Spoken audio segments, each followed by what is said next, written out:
छत्रपती शिवाजी महाराजांचे यश केवळ त्यांच्या शौर्यावर आधारित नव्हते, तर त्यांच्या अद्वितीय सैन्य व्यवस्थापन आणि शास्त्रोक्त किल्ले व्यवस्थापनावर उभे होते.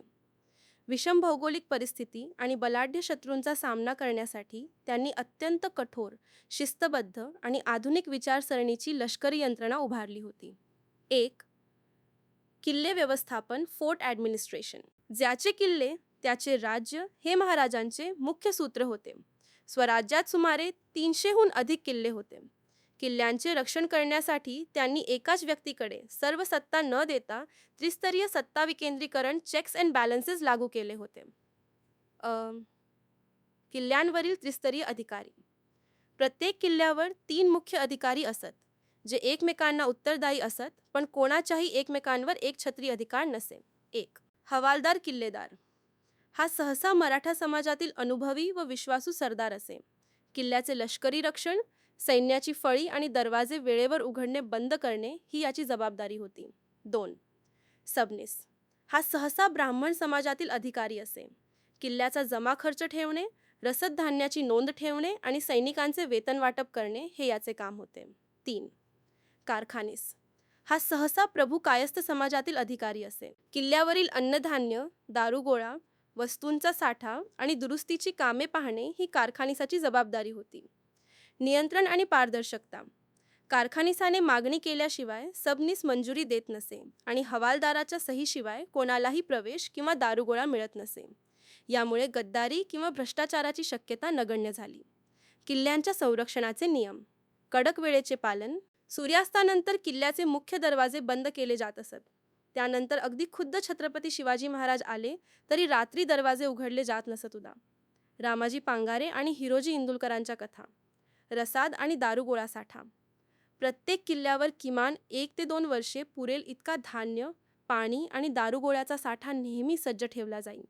जलदुर्ग व आरमार. सागरी किनाऱ्याच्या संरक्षणासाठी विजयदुर्ग, सिंधुदुर्ग, सुवर्णदुर्ग, पद्मदुर्ग यांसारखे अजिंक्य जलदुर्ग बांधले गेले. 2. सैन्य व्यवस्थापन, मिलिटरी मॅनेजमेंट. महाराजांचे सैन्य हे त्या काळातील सर्वात शिस्तबद्ध आणि गतिमान सैन्य मानले जात असे. त्यांनी सैन्याची विभागणी मुख्यतः 2 भागांत केली होती. भूदल लँड आर्मी. 1.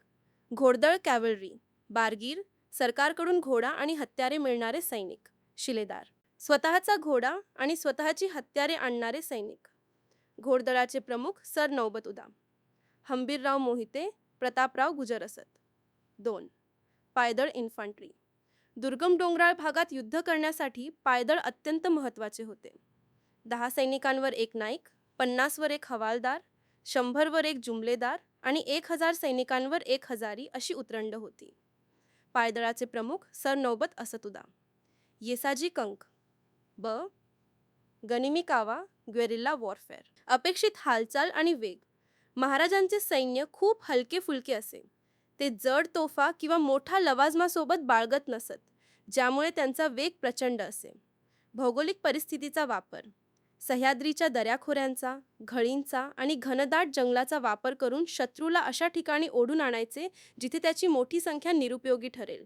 अचानक हल्ला आणि पळ काढणे. शत्रूवर अचानक तुटून पडायचे, त्याचे नुकसान करायचे आणि शत्रू सावरण्यापूर्वी जंगलात किंवा किल्ल्यांवर पसार व्हायचे. क. लष्करी शिस्त आणि नियम, कोड ऑफ कॉन्डक्ट. रोख वेतन, पेड/सॅलरी.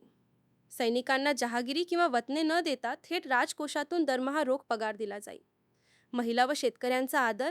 युद्धाच्या वेळी शत्रूच्या महिला, मुले, वृद्ध, मशिदी, कुराण आणि शेतीला हात लावण्यास सक्त मनाई होती. नियमांचे उल्लंघन करणाऱ्यास कठोर शिक्षा उदा. हात-पाय छाटणे दिली जाई. सैनिकांच्या कुटुंबाची काळजी.